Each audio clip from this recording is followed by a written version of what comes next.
तो नमस्कार, राधे राधे दोस्तों। हमारे चैनल में आप सभी का स्वागत है। हम आप लोग को एक बहुत ही प्यारा शिव जी की कहानी सुनाने जा रहे हैं। कैसा लगेगा कमेंट में जरूर बताइएगा।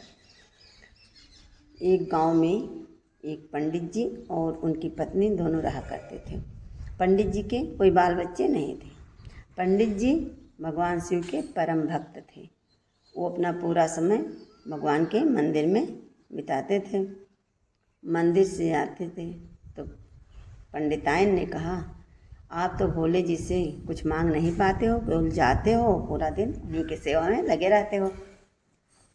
पंडित जी कहे, क्या मांगना है? कहीं न पंडिताइन कहीं कोई बाल बच्चे नहीं हैं हमारे, तो बाल बच्चे मांग लो। तो पंडित ने कहा, लिख के दे दो, मैं अपने भोले बाबा को दे दूँगा।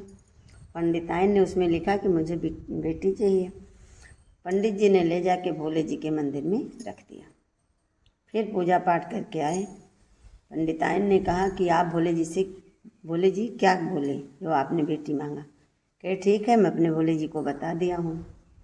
फिर 9 महीने बाद पंडित जी की एक लड़की हुई। लड़की का नाम उन्होंने साधना रखा। साधना धीरे धीरे बड़ी होने लगी, विवाह योग्य हो गई। पंडिताइन ने कहा, केवल आप भगवान शिव के मंदिर में जाते हो, कहीं और जाओ तो कुछ मिले? बिटिया की शादी करनी है, कैसे होगी? पंडित जी बोले, भगवान शिव जाने, वो उनकी बिटिया है, वो जाने। यही कहते रह गए। आखिरकार एक दिन पंडित जी ने बिटिया की शादी देख के तय कर दी। धीरे धीरे शादी का दिन नज़दीक आने लगा। पंडिताइन ने कहा, कोई व्यवस्था नहीं किए हो, कैसे काम चलेगा? केवल खाना पानी से थोड़ा काम चलता है। जेवर चाहिए, कपड़ा चाहिए, दहेज देने के लिए पैसे चाहिए, सब सामान चाहिए, कहाँ से होगा? पंडित जी ने कहा, मेरे भोलेनाथ जाने, मैं क्या जानूँ। फिर धीरे धीरे 2 दिन बचा शादी के। पंडिताइन ने कहा, अब 2 ही दिन बचा है और क्या होगा शादी में, कुछ घर में नहीं है। पंडित जी ने बोला, मेरे भोलेनाथ जाने, मैं क्या जानूँ। और जो कुछ चाहिए शादी में लिख के दे दो, मैं अपने भोले बाबा को दे दूँगा। अब पंडिताइन ने सारा जेवर, कपड़ा, दहेज, सर सामान, खाने पीने की चीज़, श्रृंगार की चीज़ सब 4, 5, 6 पेज पे लिख के दे दिया। अब पंडित जी गए, भोले जी के मंदिर में रख दिए और रख के बैठ के भोले जी से प्रार्थना करने लगे। भोले जी, मैं आपके सिवाय कुछ जानता नहीं हूँ और मेरे पास कुछ नहीं, आप जाने मेरी बिटिया की शादी कैसे होगी। इतना सारा सामान चाहिए, मेरे पास कुछ भी नहीं है। यही कह के पंडित जी रोने लगे। अब शिव जी तो उस समय कुछ नहीं बोले। शिव जी वहाँ से चले, एक खूब बढ़िया सा गाड़ी बांधे और उसमें सब सामान लदाए और एक सेठ का रूप रख के पंडिताइन के यहाँ पहुँच गए। और पंडित इधर मंदिर में रो रहे हैं।